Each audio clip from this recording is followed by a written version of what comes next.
Hey guys, in today's video, I'm going to show you how to make mockup in Photoshop. Let's begin. So I'm going to be using this picture of a can, and we are going to go to the left side here and look for a square. Okay, so before I've used the ellipse tool, so in my case, it's going to be a circle, but generally it's going to be a square.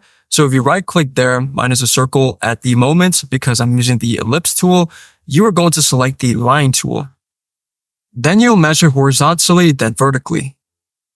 Now, what you need to do is you need to get rid of these lines. So I'm going to use the trash option here at the bottom right corner.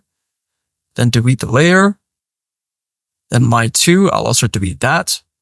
Then you go to the left side here and you go to select the rectangle tool.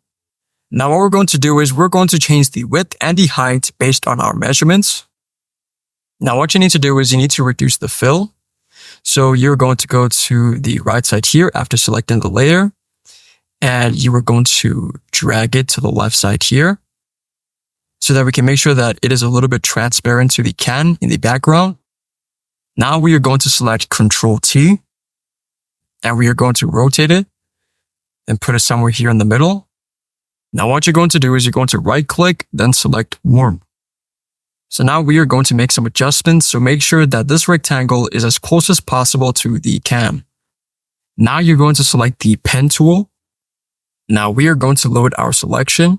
So you're going to go to the can, right click, then go to the bottom here, then select load selection. You will then create a new group by going to the bottom here, then select the group option, create a new group. We will then add a layer mask to that. Now what you need to do is you need to drag this rectangle into this layer where it says group 1. Now what you need to do is you need to double click on the rectangle tool. So what you're going to do now is you're going to drag and drop your design. I'm going to use this one for example. Then what you need to do is you need to go to the right side here. Now where it says normal, you're going to select the downward arrow. You're going to look for something which says linear burn. Now you can also make some adjustments here by removing like the edges, like the squares here and the corners. So once it's done, you are just going to save the image. And there you go. If this video helped you out, then please leave a like and consider subscribing. It's free and it helps the channel to make more videos like this. Thanks for watching and see you in the next one.